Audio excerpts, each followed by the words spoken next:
So why don't asylum seekers in the UK have the right to work while their claims are being processed?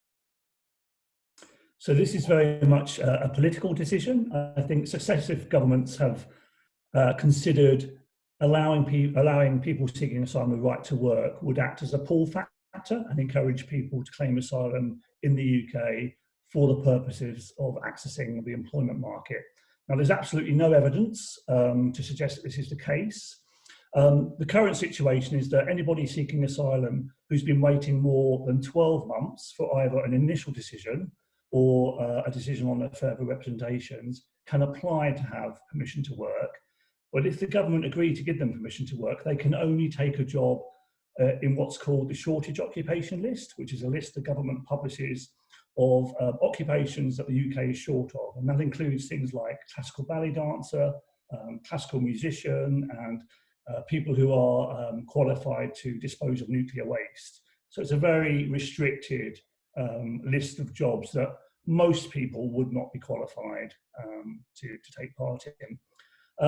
So we're members of the Lift the Ban Coalition, a coalition of more than 150 organisations who are calling on the government to move that 12 months down to 6 months and to remove the shortage occupation list requirement so that anybody who's waiting for more than 6 months would be able to be given the right to work.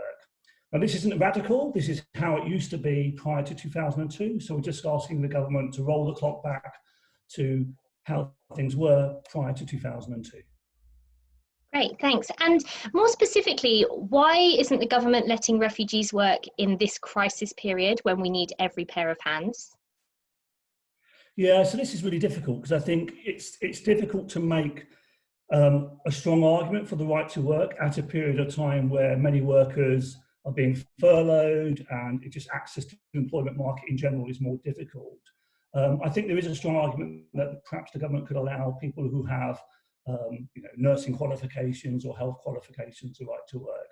But it's a very difficult, I think, point in time to make those arguments.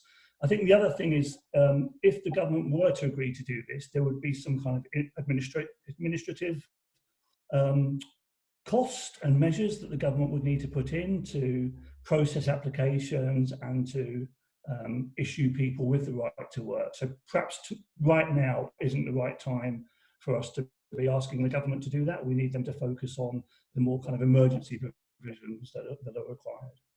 That makes sense. And do you think in the future, will asylum seekers be given the right to work?